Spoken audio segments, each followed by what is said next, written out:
game back, ano lang yung feeling na natulungan mo yung team to help get this win?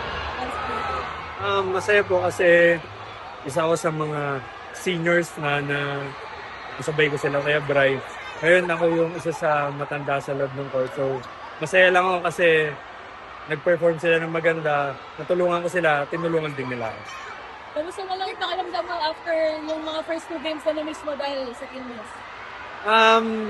Masaya pa rin kasi kahit pa paano napag-perform ako ng maayos ngayon. May sumasakit man, siyempre kailangan pa rin mag-perform ng maayos, pilitin. And masaya ako kasi ang ganda ng nilaro ng middle, ng outside ng. Owa, ngayon wala si Mark, yung team captain niya sa Invitational at sa ABC Nations Cup.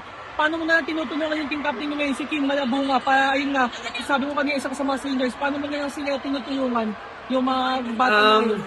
Pagdating kasi sa loob ng court, lagi sila nakikinig sa akin. So, kung may adjustment man kaming gagawin, lagi silang nag-a-approach sa akin, Kuya, paano gagawin? So, buti na lang nakikinig sila. Owa, nakapag-bronze na kayo dati, nag-silver SEA Games. Bukas pwede kayo mag-gold, kayang-kaya pa. Bilang isa sa veterano ng team, ano na lang yung pinaka-ipaglalaban yung fighting battle cry niyo bukas? Yes, ayun nga. So, may chance kami na mag-gold pa bukas. So, gagawin namin yung best namin.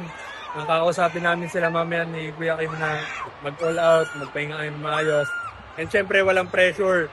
Manalo matalo kami bukas, dapat wala kaming pagsisi. Sobrang ganda ng dito sa pag-ibig. Yes. Sa performance mo. Iba talaga pag volleyball yung pinapanood. Kahit dito sa Canton, sobrang daming tao. Minsan, nagkakagulo na sa labas kasi hindi makapagpa-picture dito. Sobrang thank you kasi may ganitong event na nakapanood yung mga taga Ilocos, taga Andon na dati napapanood lang sa Manila ngayon.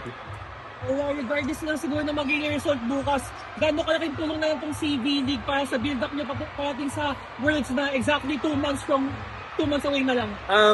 Itong CV League parang training namin, sabi nga ni Coach Angelino. Malaman pa dito kung ano pa talaga yung kulang sa amin. Ayun nga, nakikita sa laro na may mga difficulties kami na nahihirapan kami sa pasa, kung paano kami magre-recover, ano yung option namin, saka paano namin magiging ma-convert sa puntos yun.